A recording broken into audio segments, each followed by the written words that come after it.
The coffee mug, a chipped ceramic relic from a long-forgotten fair, still radiated a faint warmth when Melia Eaton stepped through the front door.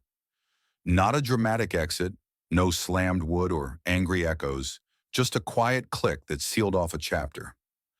The world's best wife mug, her signature cup, sat untouched on the breakfast nook table, a wisp of steam still spiraling from its lip.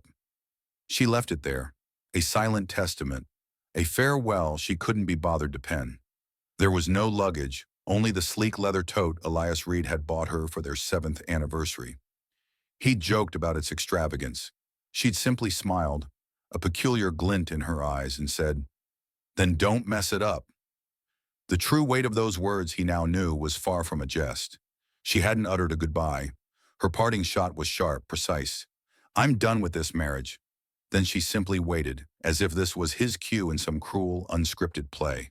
Elias met her gaze, not with the fire of a scorned lover, nor the plea of a desperate husband, but with a strange detachment, his mind momentarily untethered from his body.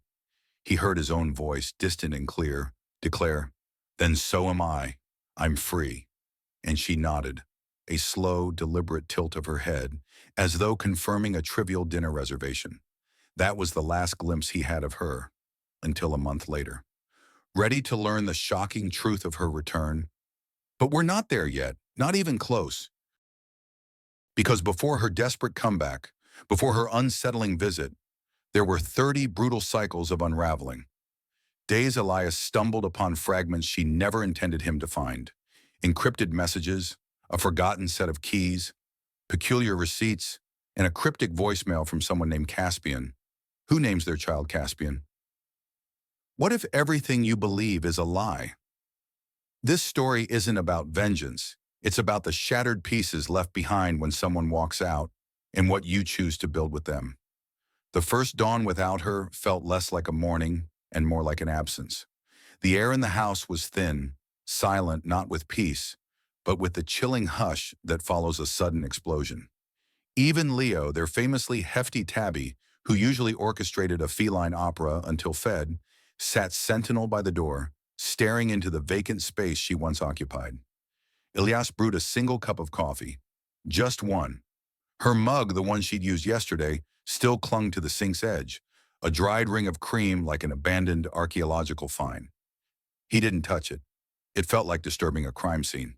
He didn't weep. Instead, he drifted from room to room, his fingers tracing the forgotten contours of objects whose purpose now felt profoundly alien.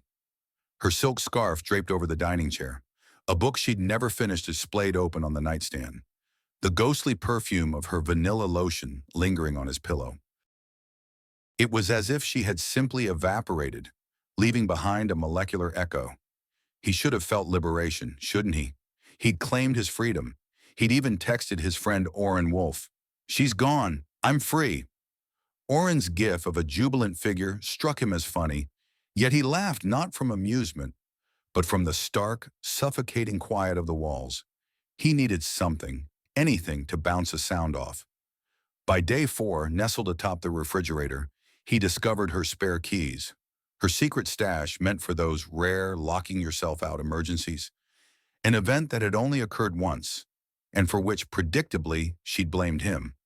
The weight of those keys in his palm felt like holding a fragment of her very being. He should have tossed them. Instead, he relegated them to the junk drawer, amongst dead batteries and expired coupons, as if she were just another item whose proper place had yet to be determined. Then came the name, Caspian. It began with an innocuous notification on their old shared laptop. She'd forgotten to log out of a cloud-based photo app. Elias wasn't snooping, he swore. He was merely searching for the grocery list document they'd once shared. That's when it flashed across the screen. "Dinner tomorrow. I miss you already." The sender, Caspian, a name entirely alien to his world. She had never uttered a word about a Caspian. He didn't click immediately. He just stared, convinced it would vanish if he blinked too hard. But it remained a digital taunt. When he finally ventured into the message, a Pandora's box unleashed. There they all were. The clandestine dinners, the meticulously saved hotel receipts, a folder labeled C, brimming with photos of them, smiling in places she'd vehemently declared her loathing for, chic wine bars, pulsating rooftop lounges, a secluded lake cabin. Lakes, she had always claimed, sparked her anxiety. Here's what no one tells you about betrayal. It's not just the cheating, it's the meticulous, almost artistic deception. The sting wasn't merely the infidelity, it was the sheer artistry of her lies, the effortless precision with which she constructed this parallel life. While Elias was grappling with a leaky faucet and meticulously planning their 10-year vow renewal, while he was hand-sanding wood for her bookshelf, she was sharing a cabin with Caspian. He was committing her coffee order to memory. Caspian was memorizing her skin, but he didn't confront her. Not then. That night, he simply sank onto the sofa, clutching her scarf, feeling like the grandest fool on the entire eastern seaboard. And that's when a chilling clarity descended. She hadn't walked out because she was brave. She walked out because she had already secured a soft place to land. Why failure is the key to true freedom. This realization shifted everything. If she was going to land soft, Elias was going to learn how to stand. And just as he thought he was finding his footing, she returned. Unannounced, uninvited, unprepared, but not quite yet.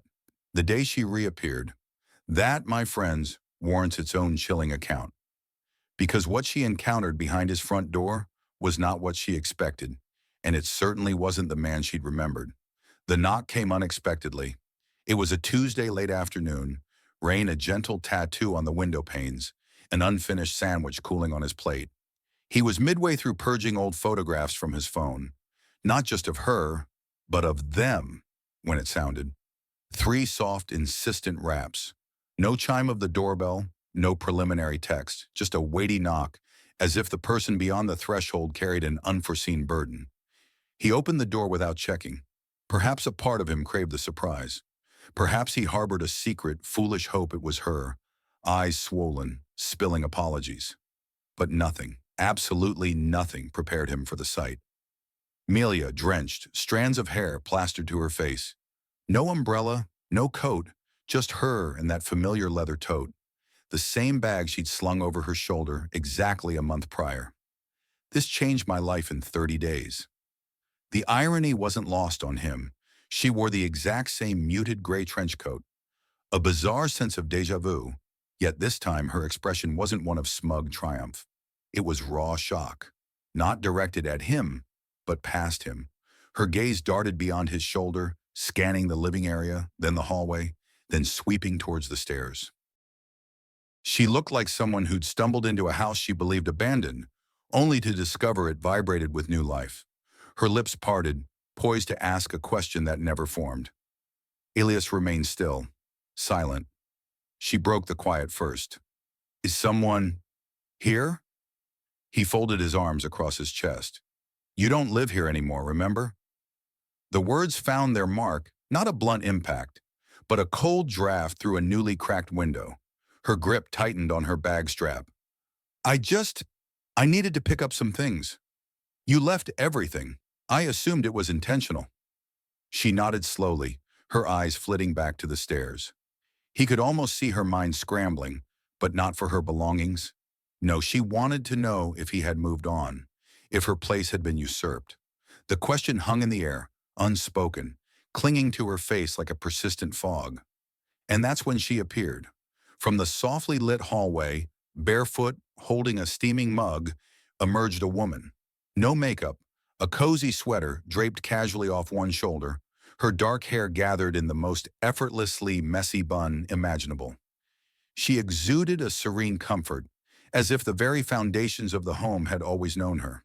Milia's eyes locked onto her instantly, her face contorted, not with anger, not with jealousy, but with stark panic. The woman looked at Milia, then at Elias, a gentle question in her eyes. "Everything okay?" He nodded, a calm he hadn't thought himself capable of. "Yeah, all good." She offered Milia a soft, kind smile. "I'm Zola. You must be Milia."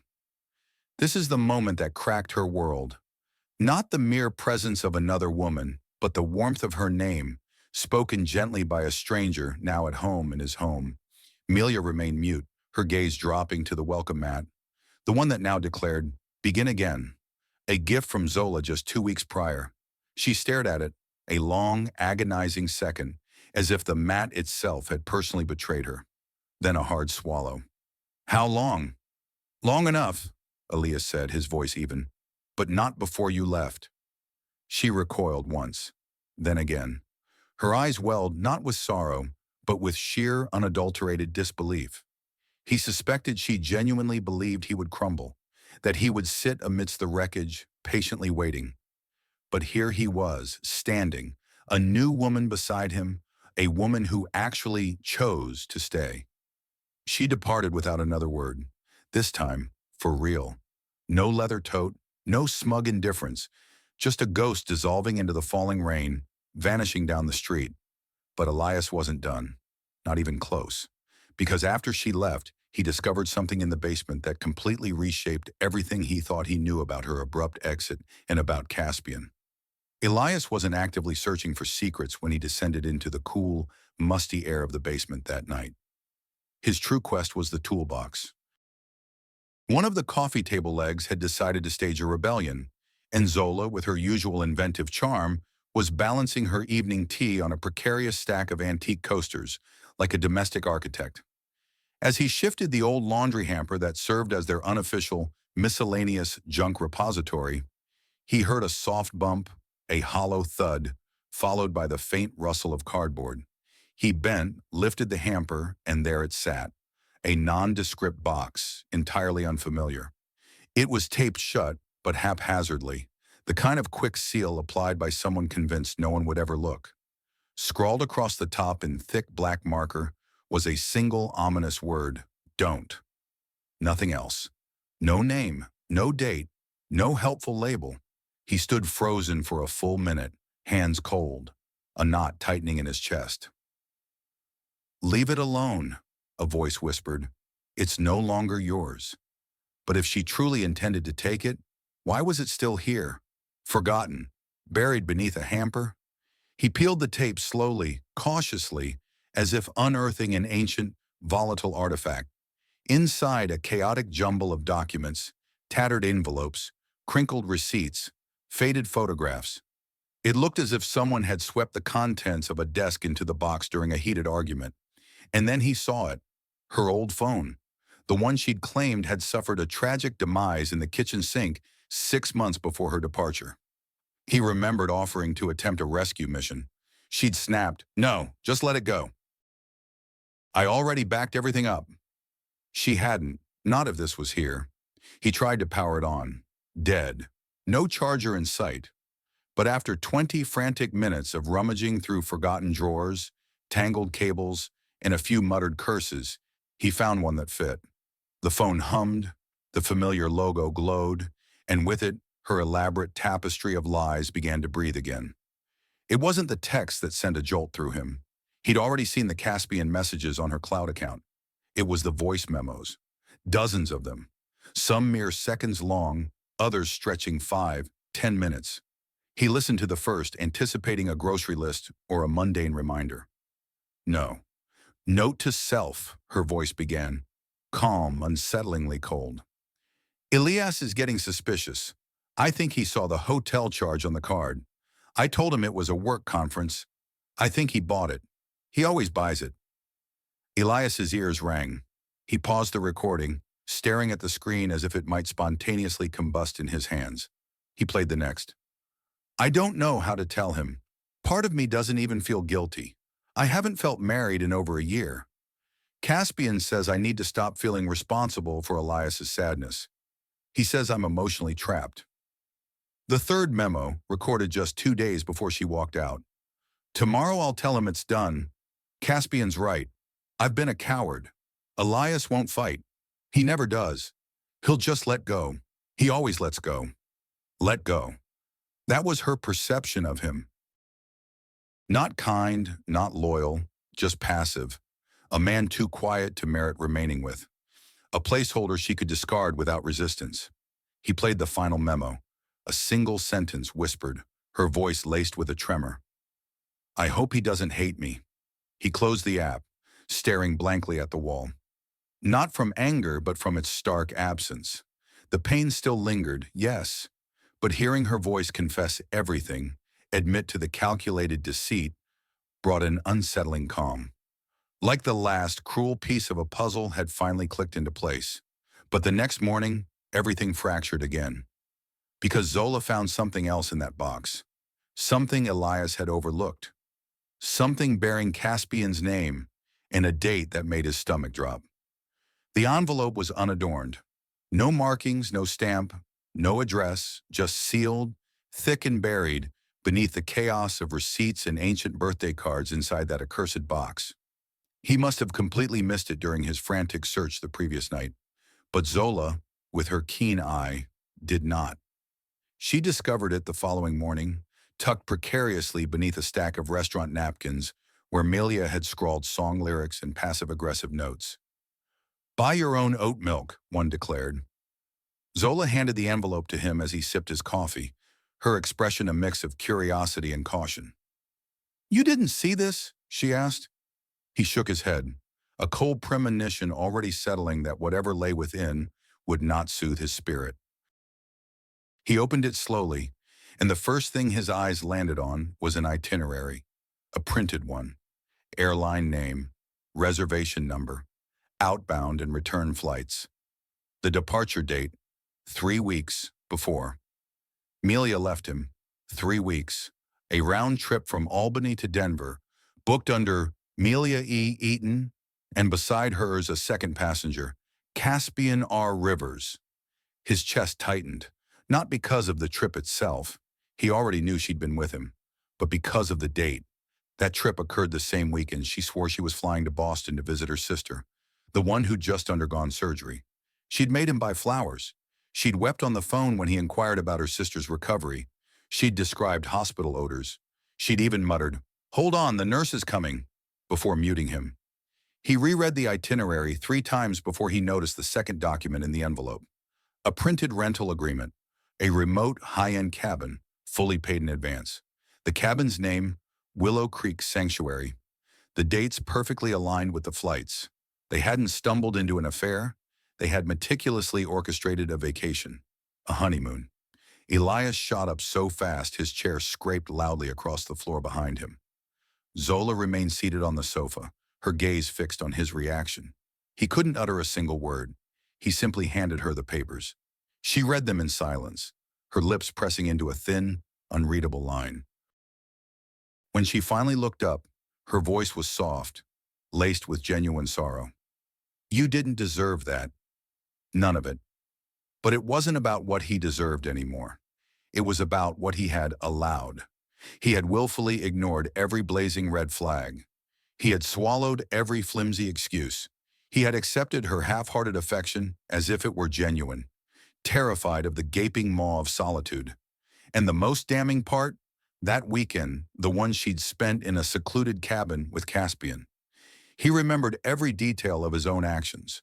He remembered calling her sister to check in. He remembered her sister's bewildered reply. "Surgery? What surgery?" He remembered Melia's frantic call minutes later, her voice trembling, claiming her sister was on medication and confused.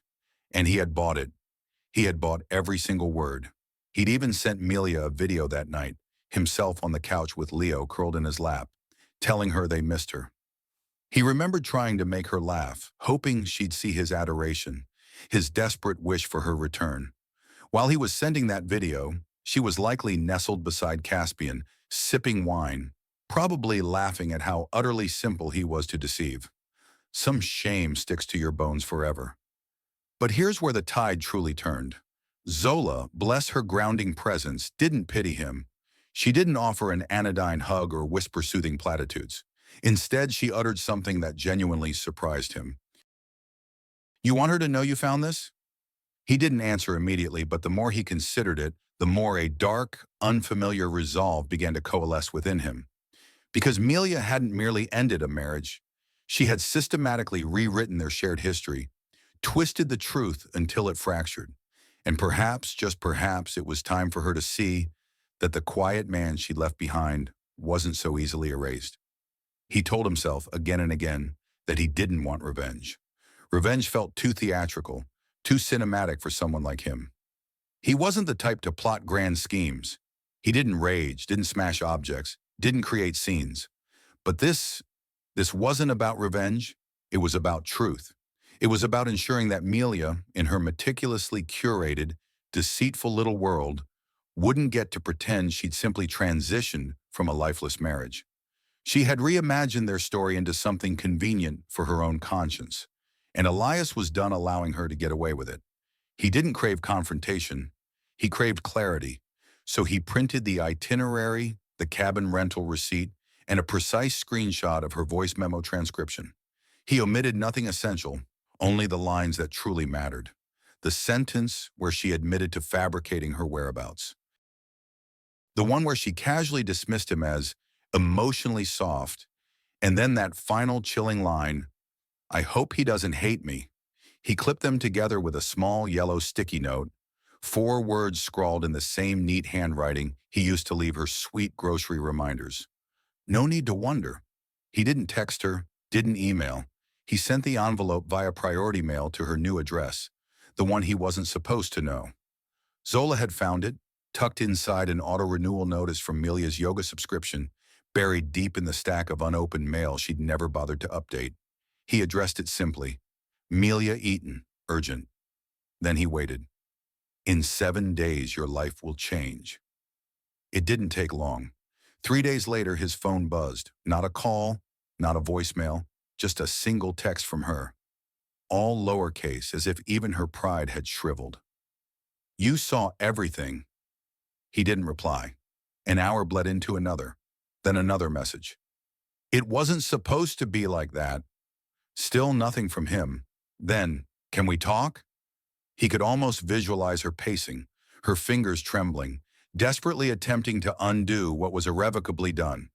She wanted to explain, to twist the narrative back into something more palatable. But truth, once seen in its unvarnished entirety, does not bend backward. Later that evening, one final message arrived. "I'm sorry I hurt you. You didn't deserve that. I really thought you'd never find out." That particular line elicited a bitter, hollow laugh. She thought he'd never find out. She counted on him being too passive, too trusting, too Elias to notice. That more than anything was the ultimate insult. Not just the betrayal, but her absolute certainty in his weakness, her confidence that he wouldn't be strong enough to face the truth. He showed Zola the texts. She read them, her expression unreadable, and simply asked, "Are you going to respond?" He shook his head. "What would I even say?" "You don't have to say anything," she replied gently. "She's already unraveling." But she wasn't finished, because what neither Elias nor Zola knew at that precise moment was that Caspian, the man for whom Melia had detonated their entire life, had received a remarkably similar envelope. Not from Elias, but from someone else entirely. And when Elias discovered who had sent it and why, that's when everything truly turned sideways. Because Melia's lies didn't merely end their marriage. They were poised to obliterate everything she believed she had left. Elias had no expectation of ever hearing from Caspian. Honestly, he assumed Caspian barely knew of his existence beyond whatever distorted narrative Melia had spun. Probably that Elias was some emotionally stagnant husband who barely registered her absence. He imagined Caspian content within the gilded cage of fantasy Melia had constructed for him, where she was the tragically misunderstood heroine and Elias, the dull shadow from which she had to escape. But that illusion, it turned out, was fragile.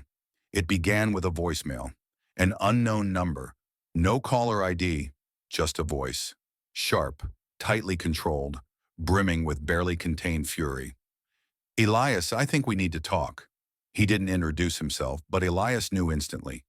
Only one man would address him with such demanding authority, and only one man had so much to lose now that the truth had fractured the surface. He didn't return the call. He didn't need to. But curiosity, he realized, doesn't always ask for permission. So he cleared an hour from his schedule, poured himself a strong drink, and waited. Because men like Caspian don't merely request a conversation, they demand it. Sure enough, the next day he called again. This time, Caspian bypassed the voicemail. He simply sent a text. "You should know she lied to me too." Elias stared at that message for a long time. Not because it shocked him, but because he finally understood. Amelia had meticulously crafted her entire exit strategy on two colossal lies. One she told to Elias, and one she told to Caspian. What I'm about to show you is banned in 12 countries. Her whole world was built on sand. It turned out Caspian hadn't received the damning envelope from Elias. He received his from someone else. Her sister. Yes. The very sister Amelia had claimed was recovering from surgery. The same one who, when Elias called during that fake Denver trip, had been utterly bewildered by his questions. Apparently guilt, or perhaps a sense of justice, was contagious. Amelia's sister had begun to piece things together after Amelia's abrupt move and her increasingly vague explanations. And when Elias didn't show up to the family brunch 2 weeks later, the annual gathering Amelia used to insist he attend, her sister reached out to him directly. Elias hadn't answered, still too raw, too weary. So instead, she contacted Caspian, sending him copies of the exact same documents Elias had unearthed. The voice memos, the detailed trip itinerary, even the rental agreement for the cabin. It seemed she'd made copies of everything before mailing her own envelope, just in case. Caspian was blindsided. That much was abundantly clear. In their third and final exchange, a brief call Elias eventually agreed to, Caspian confessed that Amelia had sworn their relationship had only begun after. She left Elias, that Elias had been emotionally abusive, that he had cheated first, that he had neglected her. Elias didn't laugh. He didn't argue. He simply asked, "Do you believe her now?" Caspian didn't answer. But then came the twist Elias had not anticipated. Caspian wasn't angry at Elias. He was angry at himself. He uttered a sentence that resonated deep within Elias. "I thought I was rescuing someone. Turns out I was just helping her run from the wreckage she caused." Elias didn't know if Caspian left her. Caspian didn't say. He didn't need to. The mere fact that he had reached out at all meant the curtain had been pulled back. 5% of people miss this simple trick. 2 nights later, Amelia texted Elias again. Not asking to meet, not asking to talk. Just this. "You turned everyone against me." That was her version of accountability. That he had somehow orchestrated her downfall. That she was the victim of a coordinated conspiracy, not the architect of her own shattered world. Elias didn't respond. He wouldn't grant her that power ever again. But he knew something now. She hadn't just lost him. She had lost control of the narrative. And when people like Amelia lose that, they unravel with alarming speed. So when she appeared again at his front door that weekend, it wasn't with her former confidence. It was with raw desperation. And what she asked him then, it was something no one expects from the person who tore your life apart. When Elias opened the door that final time, a palpable shift in the air told him everything. Amelia looked as though she hadn't slept in days. No makeup, no umbrella, her clothes wrinkled as if she'd been living out of her car. Her voice fractured before she could even string a full sentence together. "Elias," she whispered, clutching her arms to herself. "Can I come in? Just for a moment." I don't know where else to go." He remained motionless. For a long, silent second, he simply stood there, the cool wind rushing between them like an invisible barrier. He should have felt powerful, vindicated. This was the climactic moment in every story, where the betrayed husband delivers the final, crushing blow, the ultimate, "look at you now." But none of that materialized. He simply felt done. Still, he nodded, a silent invitation to step inside. Zola wasn't home, and Elias found he wasn't afraid of anything anymore. Amelia walked through the house like a ghost, her gaze sweeping every detail, as if trying to recognize a landscape that had changed too profoundly. The sofa sported new cushions. The photos on the wall were different. Her scarf, the one he once clung to like a lifeline, was now in a donation box in the garage. She sank onto the edge of a chair, her eyes fixed on the floor. "I messed everything up," she whispered, her voice barely audible. "I thought Caspian was the escape I needed, but it turns out I was just escaping myself." He left the day after my sister sent him everything. Her hands trembled visibly. I was stupid and selfish, and I blamed you because I couldn't face what I was becoming. Elias offered no response. He let her speak, let the words spill out. She looked up, her gaze finally meeting his. Elias, I'm not here to fix anything. I know that's not possible. I just, I wanted to say sorry properly and ask if there's anything I can do to make it right. There it was. A rare, raw moment of genuine humility. A truth unmarred by manipulation. He exhaled slowly and sat opposite her.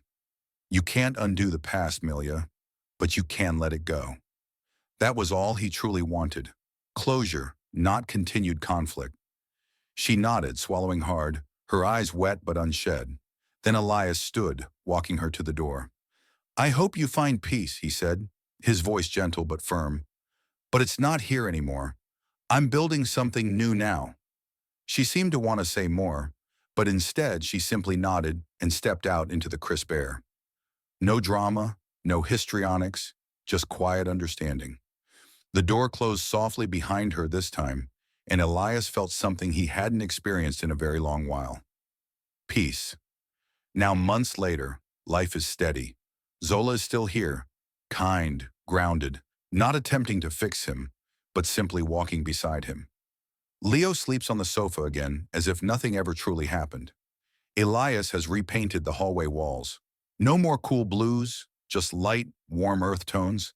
Something that feels like beginning again. He's not bitter. He's not angry. He is finally free.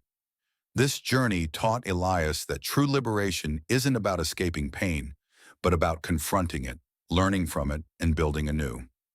What's a surprising moment from your own life that taught you something profound about second chances or starting over?